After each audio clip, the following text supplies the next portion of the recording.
Today's conversation explores how the mind, body, and spirit intersect in modern psychiatry. I'm joined by Dr. Hector Rodriguez, a bilingual psychiatrist, executive coach, and all around really interesting person who blends neuroscience, lifestyle medicine, and meaning centered care. We talk about functional and metabolic psychiatry, trauma and brain health, and what it really means to treat the whole person. All right, today I'm sitting down with Dr. Hector Rodriguez. He is a bilingual psychiatrist, executive coach, and speaker specializing in trauma, PTSD, anxiety, depression, and sexual wellness. Known as Dr. Hector, he blends advanced brain imaging, psychopharmacology, and trauma-informed psychotherapy with nutrition, movement, and lifestyle design to create whole person healing. With both a medical degree and a Master of Divinity, he bridges neuroscience with meaning and purpose, offering a unique perspective on resilience and emotional intelligence. Dr. Hector, welcome to the pod. Thank you so much. Thank you for having me. So, and this finds you're at home in Miami, is it? Yeah, I'm in home. Awesome. Feeling a little bit, but the weather's not the best. It's not the best Miami weather, but eventually the hurricane season is going to be over. Well, maybe we'll get together in person when I'm down in Jupiter over the holidays. Oh, I'm down anytime. Just let me know. Awesome. Well, let's get into it. So I'm always curious, like, what drew you to medical school and then to psychiatry? Well, actually, I was a fashion photographer for about 8 to 9 years before I said, okay, I think I need to jump back into what I really am passionate about, which is working with people. But it all started because I was, I remember I would get together with the models before the photo shoot. I would spend like a long time with them while they were getting prepped to get to know them more and stuff like that. But then it turned into like almost therapy sessions, which kind of led into, okay, let me go back to medical school. Let me get this stuff done. And then I just really got passionate about human behavior and, the human interaction kind of really drew me in. So I kind of brought me into psychiatry and it was like a perfect fit. And when did the Masters in Divinity come in? So that was actually happening at the same time that I was working as a photographer. I've always been very active at church, and I felt that I wanted to just gain more knowledge and have more credibility. So I went and I got a Master's in Divinity, and that also drew everything with how, I guess, it took me to where I am today. All these things that I've been able to do, and really without knowing that it was kind of like, I felt God was really taking me into that direction, which was kind of amazing. Now looking back is when, you really like, oh crap, so that was happening. You know what I mean? Yeah. But that's when I did my Master's in Divinity. And then give me a little bit of kind of brief, professional history after becoming a psychiatrist. I'm always, curious about the paths people take. So when I finished residency in psychiatry, I met Dr. Daniel Amen. And I really got intrigued into how he practices psychiatry, which is using brain imaging to see brain activity. And when you look at brain activity, you can really just know what's going on without the person just telling you, which I think there's still some level of uncertainty when someone is telling you something, or they're just keeping information from you because they might be afraid to open up. So when you look at it in a brain image, there's really no way of hiding anything. So I really became very fascinated with how certain brain areas behaved and create certain patterns to let me know that person has experienced traumatic events. So that took me into the whole realm of trauma, stress, burnout, and how that actually shapes our neurobiology. And then we start kind of always behaving in this like fight or flight response. But it really just kind of changed my trajectory when I met Dr. Amen. And he really changed the way that I look at the human brain and human behavior. And what kind of setting were you practicing in at that time? I was a psychiatrist. Outpatient? Yeah, but outpatient behavioral health. And have you primarily focused outpatient most of your career? Yeah. I mean, I did do some hospital, but I really like to stay connected with the person and see them kind of go through, not just in an emergency setting. And what about, I love that answer because that's why we're, doing the outpatient psychiatry and therapy, because that long time that you actually have to develop a relationship with folks is important to most of our team. Not that the acute work isn't very necessary, but, that's just not what we do. Yeah. I'm curious, in terms of insurance, I always like to jump to some of these parameters, but did that practice take insurance or not? No. Um, I mean, that's a whole other can of worms. If you want me to go in Totally. that direction. No. Maybe at some point, but we'll stay out of there. I bring it up today because my background, I really came from being a Division I tennis player, thinking and also then ended up in the Army as an Army Ranger, and got into yoga and meditation when I realized that my life was kind of a mess. And I had no clue I wanted to work in healthcare. And at first, I worked in what we first started was Green Hill Recovery, and it was all out of network or cash pay. And then we have gradually moved in the direction of really trying to be a medical home for people with commercial insurance.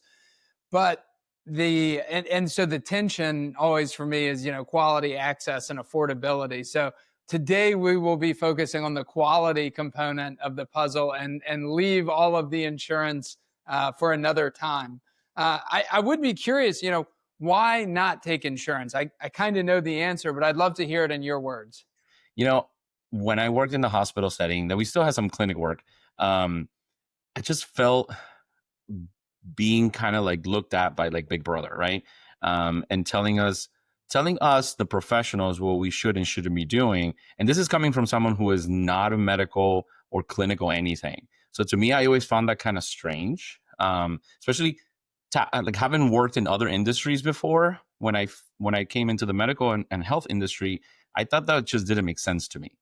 And then I started learning more about just cash-based practices and how you actually follow medical protocols. Because when you're really following through and you're doing like kind of the type of workup that I do, an insurance company is going to be really hard to want to pay for it, just because they only see dollar signs. And I'm not here to like, bash on anybody or anything. I get it. Every company has their own thing, like business. Health insurance is a business, right? So I totally understand that. So I'm not against that. But it's more of like, it didn't connect with me how someone that has no clue about, my patient today who has flat out PCOS symptoms and I'm the psychiatrist treating it. They would be like, no, like that's not appropriate. I'm like, well, I'm the doctor. I think I know what I can and cannot treat. Right. So it's like, that's kind of where it started. And then on top of that, we'll kind of put the cherry on top was when I would get these almost like hate letters when I would change patients' medications, for example.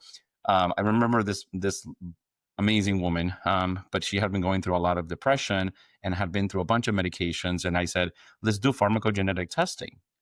Oh my gosh. It was like if I was asking for, I don't know, a letter from Jesus, like for them to approve it. And to me, I was like, well, this woman has been through so many antidepressants. None of them have worked. I really think there's a metabolic issue. Why can't you just pay the $300? She's been hospitalized so many times, So anyways, so that's an example of like, you have to fight so much for medical treatment when appropriate for your patient. When I did that, we went to a medication. It turned out that she could only metabolize 1 or 2 antidepressants that she had never been put on because those are expensive. So then I put her on that. The lady ripped her suicide plan because she literally had letters for her kids that by this day she was going to commit suicide. She's like, I don't feel like that anymore. You saved my life. Like the family was like so thankful because of a pharmacogenetic test that was $300.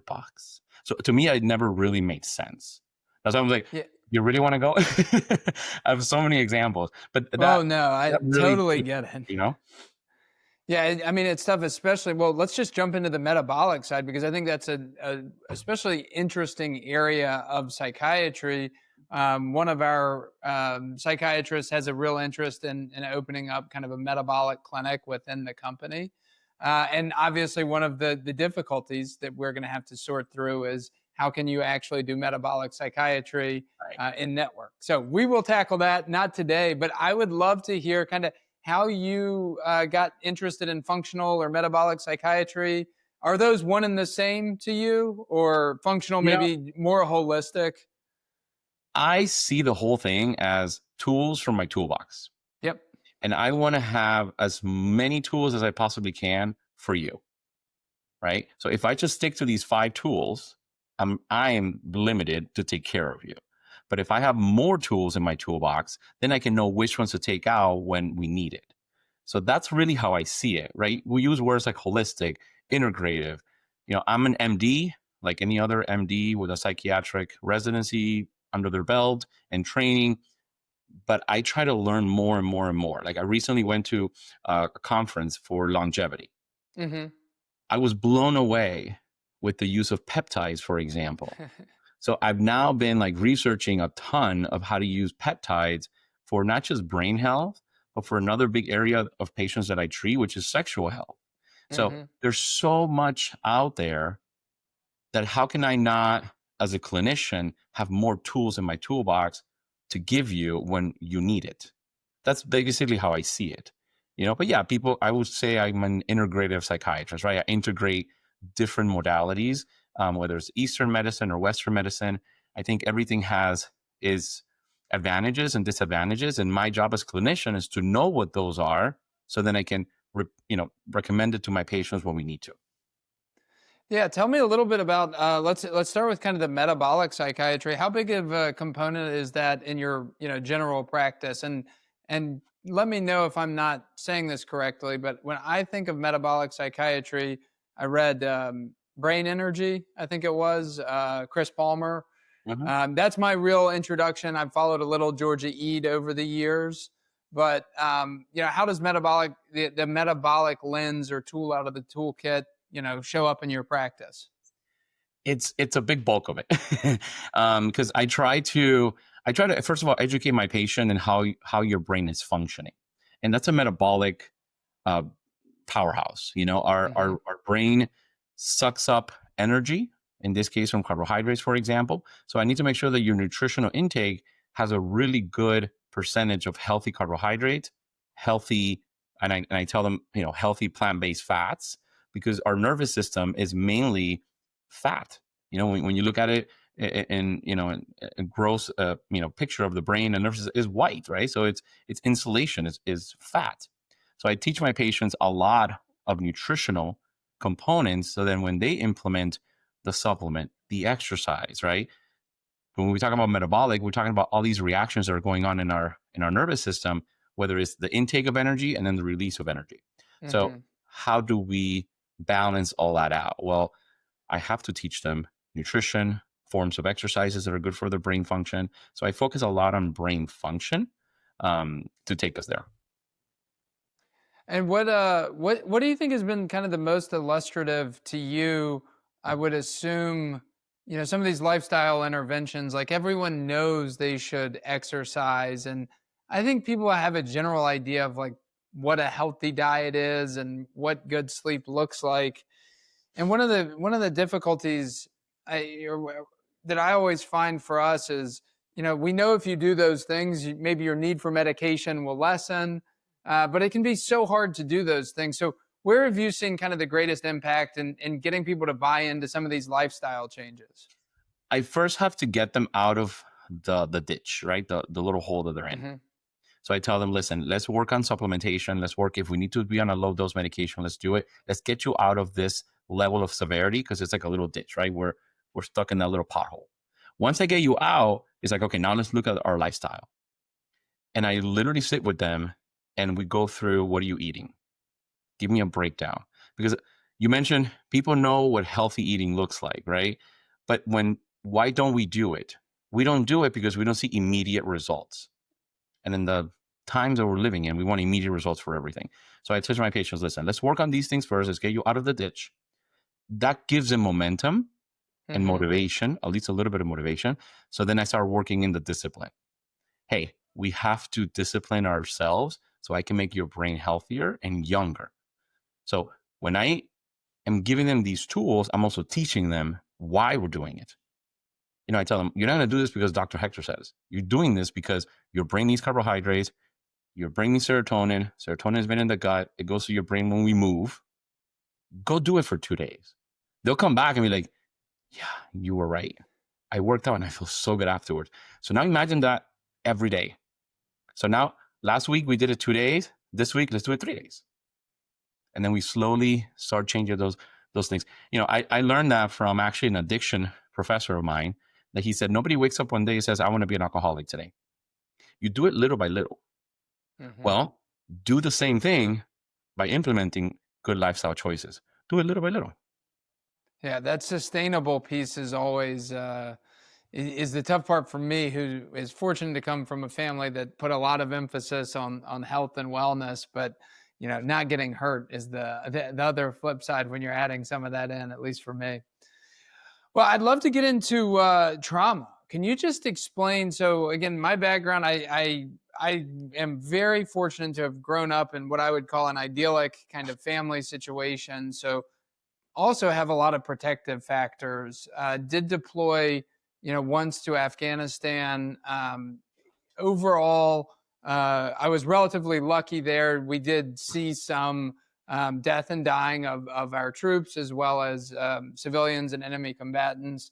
And I don't feel like I had a huge trauma response to anything then. I've also lost, loved ones to the disease of addiction. And I am especially interested in trauma because, and actually kind of a subset of spiritual and religious trauma. I'm going to be doing a series on that coming up.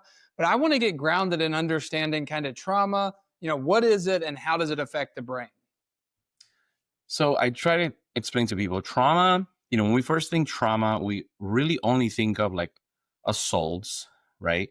Some kind of sexual trauma, physical assault, right? Being hit. But those are what we call in psychology world like big T traumas, right? Mm-hmm. They're very in your face. They're very obvious, even though sometimes people suppress them, which that we can talk about in a little bit. But then there's like little T traumas, right? The sense or the feeling of being rejected by someone on a continuous basis, or the feeling of every day being told you're not good enough, right? And that starts kind of being recorded in our nervous system and in our brain. So from that to all the way those big T traumas, right? There's still those middle T traumas of like life stressors, like major changes, right? You get married, that's a stressor. We don't see it as trauma, but it's a stressor, right? The loss of someone, that's a stressor. You didn't get assaulted, but you lost something that you weren't expecting, to happen, for example. So in that array of trauma lives many of us, if not all of us, right? We all have different stressors. So how does the nervous system and the brain kind of keep them? It keeps them in this, what we call our limbic system. So for example, if today you start having randomly really, anxiety moments, not even attacks or panic attacks, but just like anxiety moments out of nowhere, or you start losing sleep, or you start having certain body tensions, those are signs of trauma. The reason why we know that is because if I were to, let's say, scan that person on a SPECT scan, I would see those trauma patterns. The body communicates in different ways. So I tell patients, listen, it sounds to me that you might experience some big stressor around either this time of the year or with this person that reminded you of the person that caused trauma before, right? And then your body now goes into fight or flight or flee because this feels like, smells like, looks like, tastes like that event. So I have a lot of patients where now they're an executive now, right? They went up the ranks, and now they're having poor sleep and little anxiety moments, and like, what the heck is going on? I've never experienced this before. I'm a go-getter, I'm a fighter, and what is this? Chances are you went through a very similar stressor before, maybe a sense of rejection from someone, and now that you're in a higher level of stress, you might be feeling rejected from some of your colleagues because now you're the boss, or you're in a different level than they are. So it's those little things that we don't think about, but they do start showing up in symptoms. So that's when I tell my patients, okay, let's evaluate your symptoms. Let's look for patterns. And I'm telling you, Trip, there always is something that connects the whole thing. So the brain is very interesting. It keeps all that kind of stored in our subconscious. And usually we revisit those memories in our sleep. So again, one of the most common things that you start having problems with is sleep. And it's not only poor sleep, it's just sleep quality. I pay attention a lot to sleep quality. And if there's certain tensions in the body or pains and stuff that start showing up,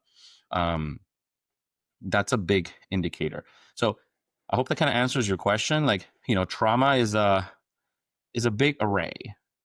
Yeah. I would be curious. It's a conversation I'm very interested in because I still don't fully, of course I don't fully understand it, but I think you brought up a good example. There's, executive who all of a sudden anxiety showing up, maybe disrupted sleep. I certainly identify with that.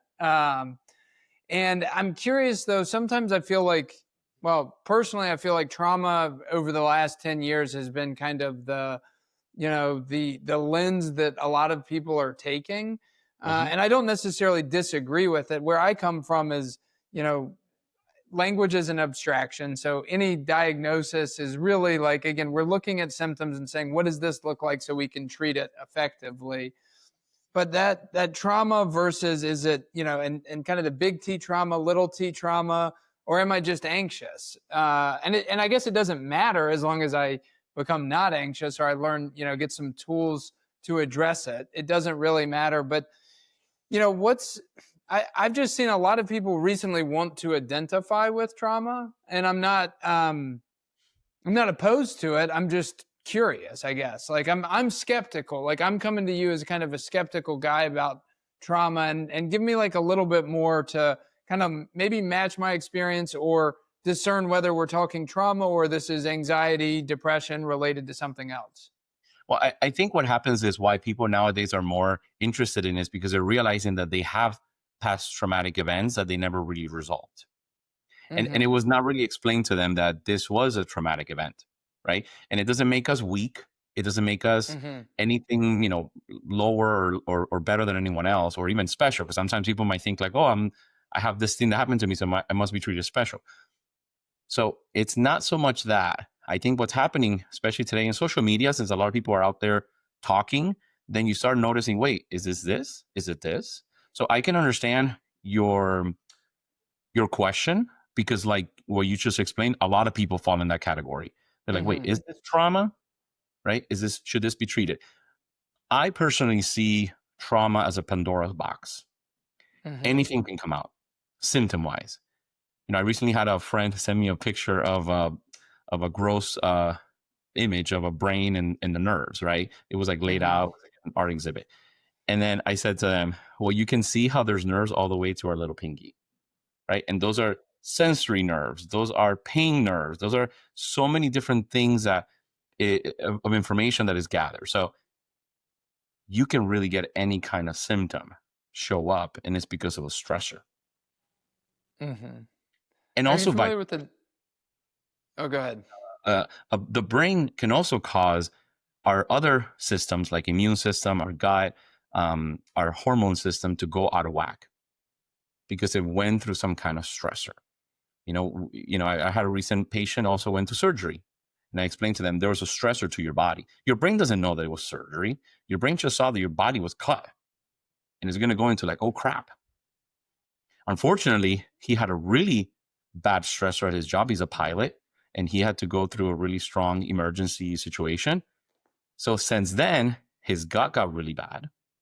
Then he started having this really bad infection in his gut. Then he had the surgery. So it's like, which one caused it? So going back to what you said, like, well, does it really matter?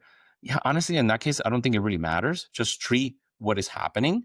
But then you have to make sure you go back and treat that traumatic stressor because it hasn't resolved. Your body is telling you that it's still under fight or flight. And do you feel like from the neuroimagery, you can see trauma in a brain, or is that not something? Okay, so that shows up. How does that show up in imagery? So, for example, if there is emotional, psychological trauma, which was sometimes we see that as traumatic, right? Like abuse, neglect, things like that. We see what we call a diamond pattern. And it lights up like in the shape of a diamond. You have the two basal ganglia that light up, the thalamus and the anterior cingulate gyrus. So it looks like a little diamond. The basal ganglia are our anxiety centers. They're not supposed to be so overworked all the time. The thalamus controls circadian rhythms. And then the anterior cingulate is the part of our brain where we get stuck on a thought or we kind of obsess about things. So when that pattern lights up, that lets me know that this person went through some kind of psychological stressor or traumatic event. There's another pattern that includes the occipital lobe, and that's more visual memory. So I tell patients, when we see this, chances are you experienced something stressful or traumatic that you witnessed. It could have been done to you or you saw it. So you mentioned earlier that, you know, and you've seen deaths and things like that, right? Chances are, because your body wants to keep going, right, and work and stuff, might suppress a lot of those images just so you don't get, we use the word triggered a lot, right? But you don't get triggered constantly. However, if you might go through a stressor one day that looks like, smells like, tastes like that event, symptoms might show up because it's a visual memory that has been recorded. And then, you know, when we talk about if someone does all of the work to resolve trauma, does the brain imaging change after that? You see it less active in those regions? And it's really nice because then you see the person just lights up because they see that their emotional system is like just calmer because we put in all the work, right? They've been doing all the work. They've been doing the EMDR. They've been doing all the supplements. They've changed their diet, their lifestyle. And now they're seeing that their limbic system is working appropriately. Because I always tell people, it's not about shutting it off. That's not good, right? Because if a lion is coming to attack you, you need to run. You know, it's just that a lion is not coming every day. Right. So that's... And I'm sure insurance companies love paying for imagery, right? which is always so funny to me. I mean, again, I'm like obsessed with the insurance problem. Like I at some point said, like, I'm going to build within the system, even though most of my interests in what we would deliver to patients kind of fall on that integrative side. But man, you know, you would think like, hey, can we get some imagery? Let's confirm, you know, or have more diagnostic clarity there. And then let me show you what I'm going to do to improve it. That seems like a win-win, but you need to measure, you know? Yeah, it's like we measure totally. Glucose and A1C to monitor the diabetes. Yeah, I mean, the entire, it's really kind of crazy when you think about the lack of objective data that is captured in traditional behavioral health. When, like, why can't we just, you know, everyone should be getting lab work and imagery as far as I'm concerned, because we'd probably cut down on a lot of misses and you know, when you miss on medication or the right intervention, you know, you missed an opportunity to help someone, then they may not come back. So yeah, that's certainly like one of the things I'm really, you know, kind of pushing for is our ability to do more of that objective testing, because self-report can't be the only tool we're bringing to bear these days. What have you seen? I'm curious. A couple other topics we hit on. I want to cover like the peptides, and I also want to cover social media. You tell me, which direction do you want to go? Because these are certainly hot button issues, I think, both for patients and if you're treating young folks, for their parents as well. Well, you know, I think social media is a big one. I think social media, first of all, it's not social. It's not what I think it was intended to be, which, I mean, I guess anything that you put in the hands of you know, our species, it always just kind of like goes wherever, right? But I think social media has its perks in the sense of, you know, you have quick, easy, I don't even want to say, you know, resources, because there's a lot of stuff out there that people should not be listening to, right? But there is some really good quality that at least it gets you thinking, wait, this is happening to me. This sounds like me, right? Maybe I should go get help. So I think for that group of people, I'm very excited that we do have social media, and there's a lot of different people that are going out there and putting good information. I think the problem with it is that there's a lot of people that should not be heard. I mean, you know what I'm saying? Like, I'm like I'll send like a clip of someone who has like 300,000 followers on social media. I'll send it to one of my therapists who's like amazing. I'm like, look what this person is saying. Like, what? And they're like, yeah, I know, it's a popularity contest. And when she said that to me, I'm like, it is. We're in high school all over again. It's a popularity contest. And only the people that have the most follows and all that stuff, then they're the ones that are being heard, but they're not the most credible. So I always tell my patients, listen, use social media, get information to kind of get the ball rolling, but then go ask the professional. Hey, is this me? If I had not even $1, a penny for every person that comes to me and tells me, doctor, I have ADHD. And I'm like, no, you don't. And then I spend like months telling them that they don't. But I read somewhere and someone in social media did a post, honey, you don't have ADHD. You know what I mean? Like, that's not ADHD, right? So that drives me insane. And it's the reason why I'm doing more things on social media. And actually it was Dr. Amen that said to me, it's like, we're the ones that should be out there giving information. Because I was always a behind the camera kind of guy. I was like, I'm not going to be in front of the camera. A doctor in social media, I think that's dumb. Like, no, we're not doing that. That was me, right? And Daniel was like, no, we need to be the ones out there giving the information that people need to be hearing, and being unbiased as much as possible. Because that's the other problem that's happening. That person with 300,000 followers, they're just giving their experience of whatever that was. And then you have 400,000 people listening to them and saying, oh yeah, that is true. And I think a scary thing that is happening is that they're removing the credit or the credibility from the people that actually have credibility. Does that make sense? It's like, now totally hatred towards doctors. Like, if we went to medical school to do evil, like, yeah, man, we went to medical school to help people. Like, we're not out there to do evil and like give you all this bad treatment. Like, no, you know. So I think you're not colluding with big pharma? That's not who's writing your paychecks? I wish. It'd be a lot easier if we were, know, right? That to me is one of my favorites. I'm like, you really think Pfizer is writing me a check? You really think that? What about in, because I do think there's so many people who are coming in, and I'm probably guilty of it to some extent, but like the TikTok diagnosing, people coming in, I must have ADHD. How do you think about this? And I would imagine, and again, working outside insurance is helpful in this respect, because you don't have to overly pathologize to treat. Because one of the things that I think is, it's a blessing and a curse, diagnostics, right? Because it can explain something about us, but it can also limit us in our potential if we're not careful. So how do you think about that, balance striking between, diagnostic accuracy, but then not overly pathologizing the human experience?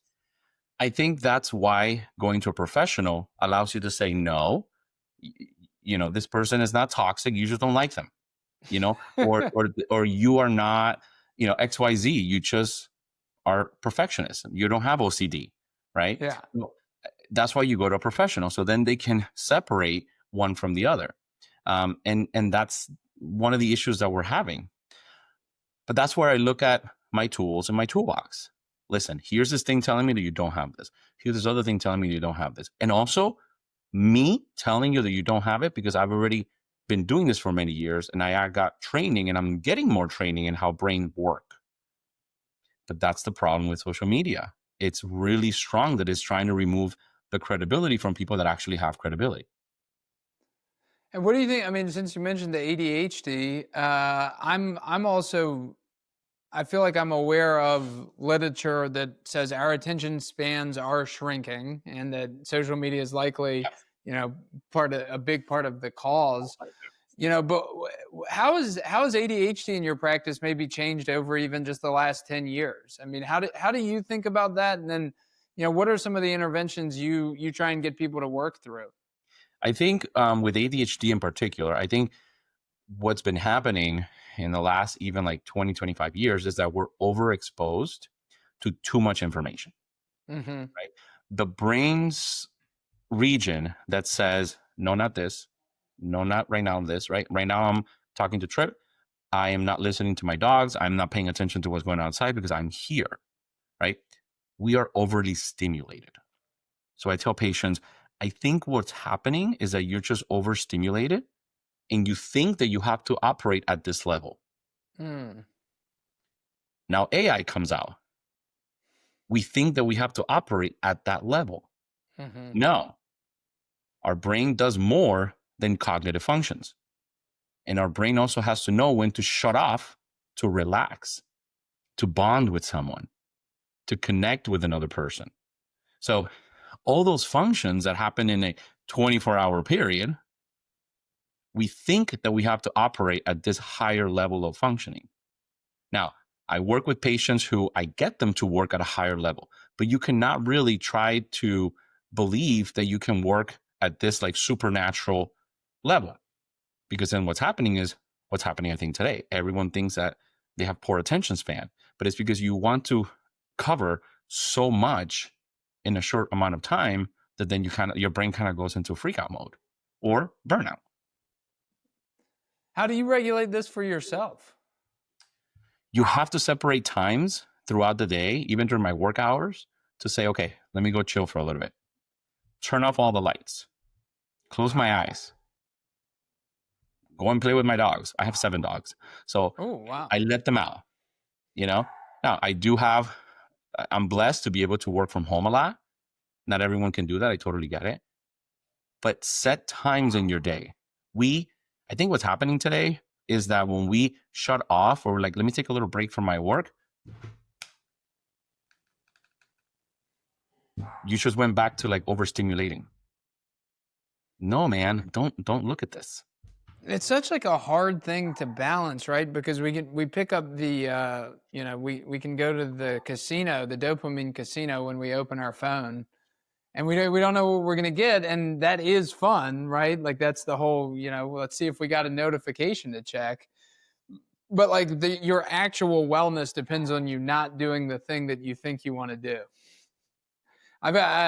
We've got bricks at the office. Have you seen those little devices you can tap your phone and lock apps? Yeah. So that's become one of our psychiatrists has that for his patients and has them click their phone when they walk in, because even a 30-minute or hour-long appointment can be too long for some people to check their phone.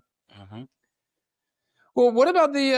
I'm interested in the longevity conference. Just going back to that a little bit, I've followed David Sinclair's work for a while, and certainly interested in kind of the Peter Attia framing of health span and lifespan. I would love to hear anything about the conference, or in particular, like what you're thinking about the future of peptides and longevity overall. Yeah, so the conference was amazing. It was at Faena here in South Beach, and they do it every year. I was very happy to go, and not just go to see what are some of the products that are coming out and some of the devices that are being produced for brain health and brain longevity, but also get connected with a community of people that are thinking this way. I remember I spoke with one of the doctors, and I was like, this is just a fancy way of saying preventative medicine. And he did the same thing. He laughed. He's like, yeah, you're right, but this sounds cooler. I'm like, yeah, I know. Biohacking sounds cooler. It's preventative medicine for people who have money to spend. Yeah, exactly. Exactly. That's why I was like, I'm like, can we come up with the same thing for everyone, right? But at least at the end of our conversation, he did get me to understand, and I totally get it. He's like, at least we're getting the word out of there's things that we can do to enhance our body, right? And I was all in favor of that, especially that I try to optimize my patients' brain functions. But in that process, I say, okay, let's go to the things that I know we're not doing that we should be doing, right? Not just add more things to do. Let's see, right? Can we remove something from our diet? Can we remove something from a substance that we might be consuming, right? What are some things that we can remove? But when I scan my patient and I see a very toxic brain, I'm like, okay, what's the toxin here? Is it nicotine? Is it alcohol? Let's remove that first. And then we can start adding peptides. Because you can be in the most amazing center with infrared, neurofeedback, HBOT, And if you're consuming pot every day, that brain is still going to be toxic, because all we're doing is just cleaning it up every day, but you're dirtying it up every day. So if we want to get the brain healthy, we got to remove that toxin. And then we start doing the peptides and the HBOT and the infrared and all that. So that's my take on biohacking and just longevity, right? I have a patient who, the guy is like he's not struggling, let's put it this way. He has every machine you can possibly purchase. His brain looks just as toxic as someone using crystal meth every day. And I'm like, okay, man, what are we using? I asked him, I'm like, are we on crystal meth? And he's like, no, I don't do that stuff. I'm like, okay, good. That's good. What are we consuming? Or are you exposed to mold? We did all the testing, everything came back negative. He wouldn't let go of his pot. I'm like, we got to remove this.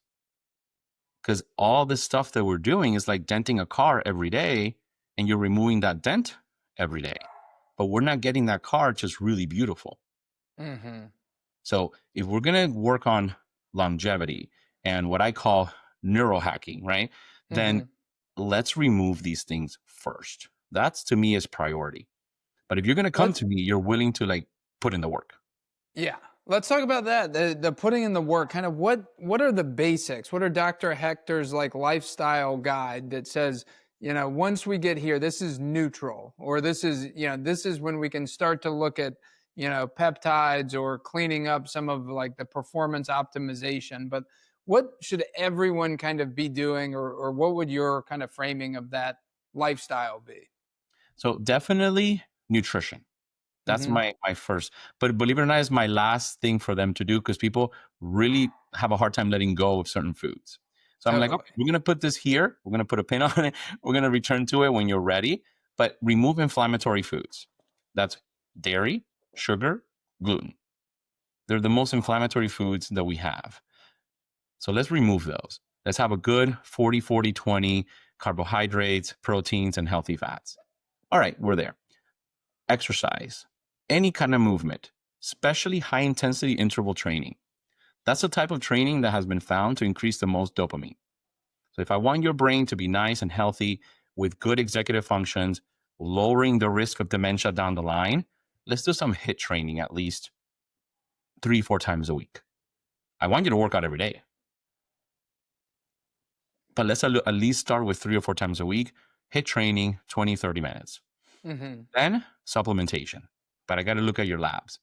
Let me look at all your any vitamin deficiencies, any micronutrients that are deficient.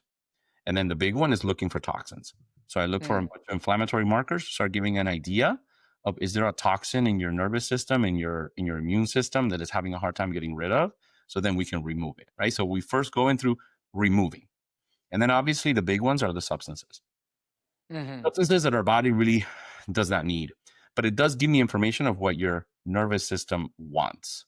And what I'm referring to is certain neurotransmitters that, for example, cannabis, nicotine, and alcohol, they increase GABA. So that tells me you have a very nervous brain. So then I'm going to load you up with natural GABA or GABAergic foods. So then I can start removing those 3 things that your brain is craving, which I get it, right? Your brain is craving that. Let's just give it in a different route. But we got to remove those substances. Our chief medical officer always says that, tell me your substance of choice and I'll tell you your neurochemistry. Yes. So I love that. And it was, we're polishing a neurobiology of addiction presentation right now, but it was one of the most like, aha kind of things. Like when he gives this presentation to patients, there's like, oh my gosh, this feels like you just gave me the answer to what I was struggling with. You didn't, what about sleep? Where does that fall in for you? Sleep, believe it or not, when those things are done, it just falls in. I like that. But if we're still struggling with either falling asleep or staying asleep, then I got to look at those stressors that we talked about at the beginning.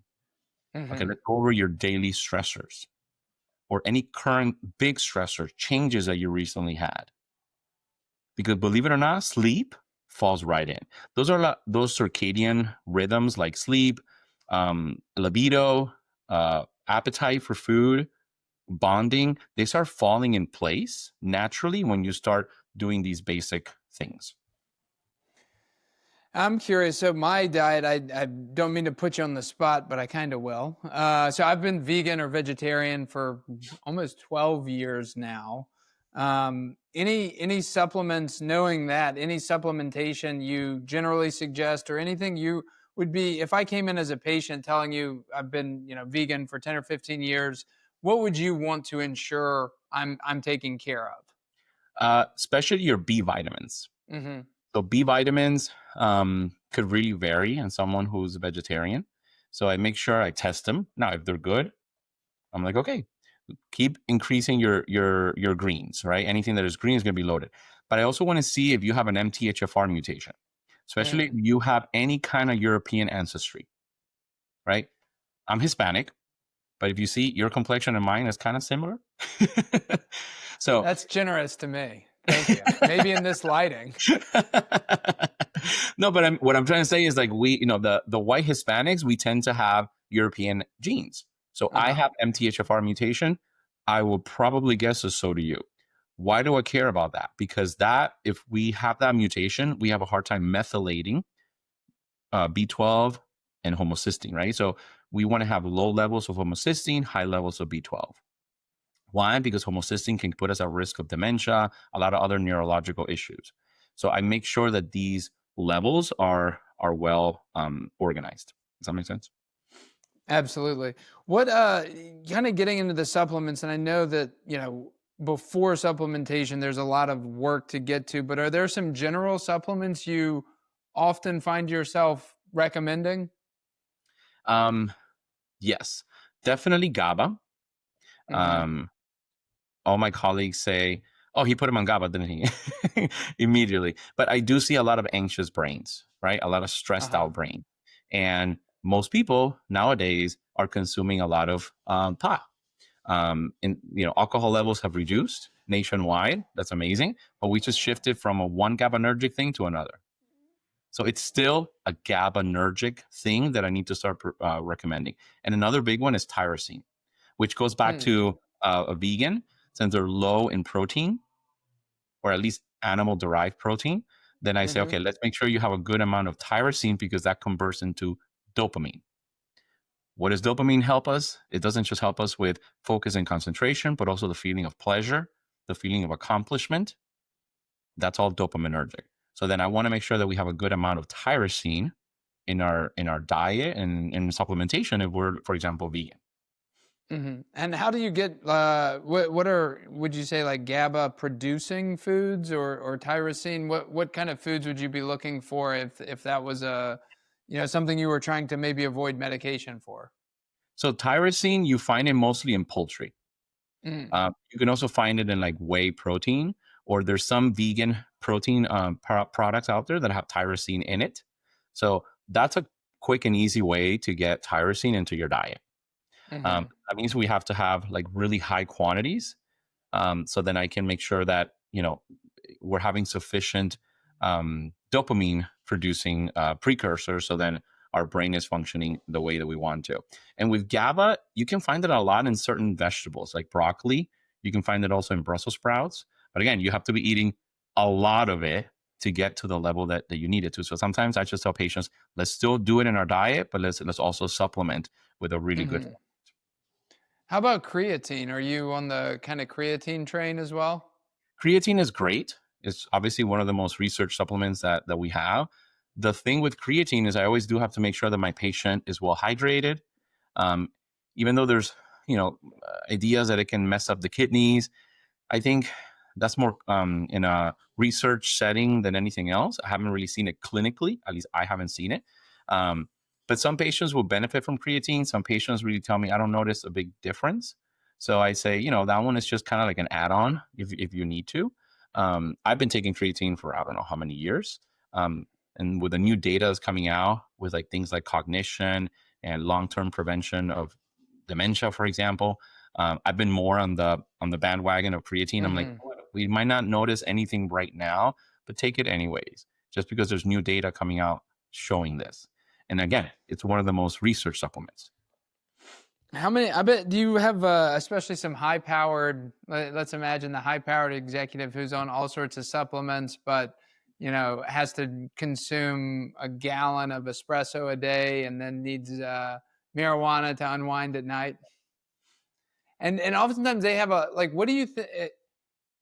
I guess I went through a phase in my early 20s that was like supplements were everything. And I think I was unknowingly, well, yeah, experimenting with peptides back in the day as well. Um, how do you get someone who may have been, kind of their own version of biohacking? How do you get them back to baseline? I make sure that I test your levels. Mm-hmm. I want to test your levels. A lot of peptides, we know, at least the ones that I've used more, are precursors to certain hormones. So I want to Mm-hmm. check your hormone panel. I want to do a Dutch test. I want to see how, all these hormones are falling in your day to day, right? I want to follow your cortisol level. So I need to first test so then I can say, okay, these, I don't think we need them right now. Because like I mentioned earlier, right? These are all tools in my toolbox, but we're not going to use them all. We don't need it right now, One of the other things I'm very interested in, from the social media angle, but also just society in general, is this, community and connection piece. I know that a lot of our patients that we see are often reporting that they don't have any friends, or they don't have many friends. And I think like this is often due to the rise of us living in our little algorithmically curated bubbles. How do you start to go about, like we talked about the, nutrition, exercise, supplementation, and then sleep falls into place. Where do you see this kind of connection piece, and how do you encourage that in your practice? Well, first of all, I tell every single person I work with, and even like friends, we are social creatures. If we remove that, and the pandemic was a great example, we fall apart, right? We need that connection. Actually, our next issue of the White Butterfly Journal is the connection issue. So I paid a lot of attention on the bonding piece. We look at this interaction right now. Fine, this is, we're able to do this because of, media, the internet, all this other stuff that has been able to allow us to do this. And this is great. But in a lot of interactions, I prefer them more in person.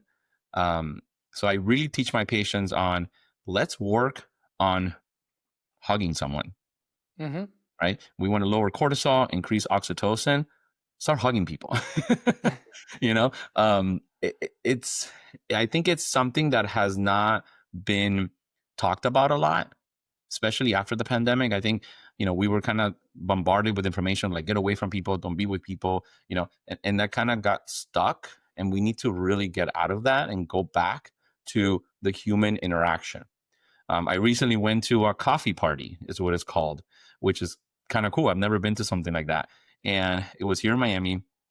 And the whole thing is they're trying to bring back the connection. There's a lot of things happening. They're calling it soft clubbing, right? There's no alcohol. A lot of them is like they went for a run, then they did yoga, then they had the DJ, and there was coffee stands.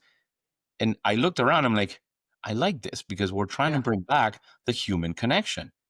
Hardly anybody was on their phone. If there were, they were filming the DJ. And I did it too, because she was amazing. I was like, oh my gosh, she's so good.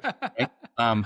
But it was more about interacting with people, and if those things that I mentioned earlier are put into place, this too, like sleep and appetite and libido, also falls into place. It just starts happening because our brain is wired to bond. And what do you see? I guess as we're kind of wrapping up, what would some advice be? Last question for advice is I'm always very curious. Also, because you have the master's in divinity, because my path into behavioral health was largely through kind of contemplative and spiritual traditions. What role do you see for the spiritual life, religion? How do you conceptualize that, whether you're dealing with someone from a Christian background or a Hindu or an atheist? I focus a lot on the soul. That's actually where the word psychiatry comes from. It's why I named my practice the White Butterfly. There's a statue of Cupid kissing a girl. Her name is Psyche, and Psyche means the soul. Psychiatry is the medical treatment of the soul. So I cannot not talk about that with my patients. It doesn't matter what religious background they have, whatever belief system they have. I'm like, we are spiritual creatures, just like we are social creatures. And I want to make sure that you're connecting at a much higher level than where we are nowadays. Right. So I emphasis a lot on, who are you? Define who you are. What are your core values? And that takes us already into the avenue of your spiritual, worldview on about certain things. Doesn't matter what background they're coming from. So I pay a lot of attention on that. It's not depending on the person. I don't jump into that right away. But most of the people that come to me know that I have that background. They like that because we tend to have a lot more conversations that for sure they wouldn't have with their previous psychiatrist. And I think is because we're trained in medicine, especially in psychiatry, to not connect with the patient too much because we don't want to be biased or anything. Honestly, I tell people, I don't do that. I want to be biased. I want to be your advocate. I want to treat you like you're my brother. So I have to care for you. I have to dive in deep into what's making you tick and what's bothering you at the core. Because if I'm going to practice psychiatry, which is the medical treatment of the soul, I got to get to go to your soul. I don't care how many barriers you put up. I need to go in there and help you. So part of what I do, and I can't not do it. And what I said to you earlier, like I think God took me in this path, and has been able to put all these things that I've been able to learn so far in my life to get to help people at a deeper level than just being a psychiatrist. I mean, I tell my patients, I'm a psychiatrist because this is what I train, and you're coming to me and paying me to treat you that. But because of all these tools that I have in my toolbox, I'm going to go deeper. Is that okay? Because I'm going to go there. And obviously they're all like, yeah, I want to go there. And I pray with my patients, even if they don't have the same belief system as me. Obviously I ask them, right? Hey, is that cool? And they're like, yeah, I don't care. Right. I think we are hurting a lot of people nowadays. You mentioned earlier about not having friends. I think they said recently that's the most Googled question is why am I lonely? This feeling of loneliness is really, hurting people's deep core and their soul. So I need to go in there. And if they allow me, we're going to do it. Awesome. I really love that answer. What advice would you have for maybe a new psychiatrist or someone interested in entering the behavioral health field? Learn. I tell that to my students. I'm like, learn what you have to learn because you're in residency. You have to check that box. You got to finish all the stuff and get the little paper at the end. But bring in all your life experiences and don't be afraid to do it. When we're proposing just medical treatment to someone, you ask them about risks and benefits. Do you want to go there? Do you want to go here or there? It's the same thing. It's nothing different. And if anything, by allowing your patient to see your human side, the patient is actually going to be more open to you and share things to you that they probably have never shared with anyone. On a weekly basis, I get that interaction all the time. And then some people that I know, like, how do you get people to tell you? I'm like, I don't get people to tell me anything. I don't manipulate anybody. I just put down my guard and I try to get them to, to understand them at the human level. And they just share things with me. It allows me to be a better doctor too.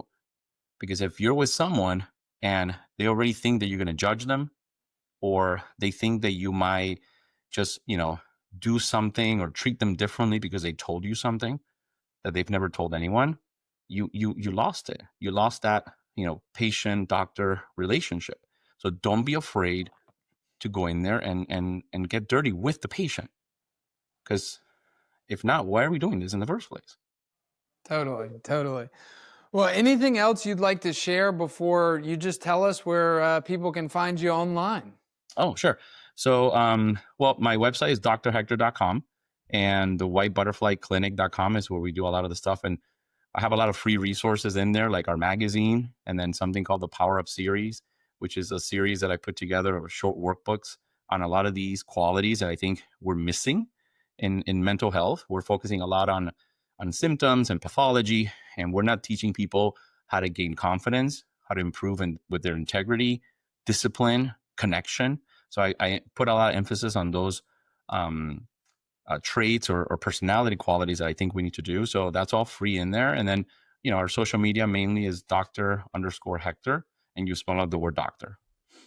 Awesome. Well, Dr. Hector, I apologize for any of the technology issues that had us delayed, but I really appreciate your time and perspective, and hope we can talk again soon. I would love to. Thank you for having me. Awesome. Thanks a lot. Bye. Thanks for listening to Flourish by Advita Health, a podcast about the art and science of living well. Learn more about our work and explore all that we do at advita.health. That's ADVAITA.health.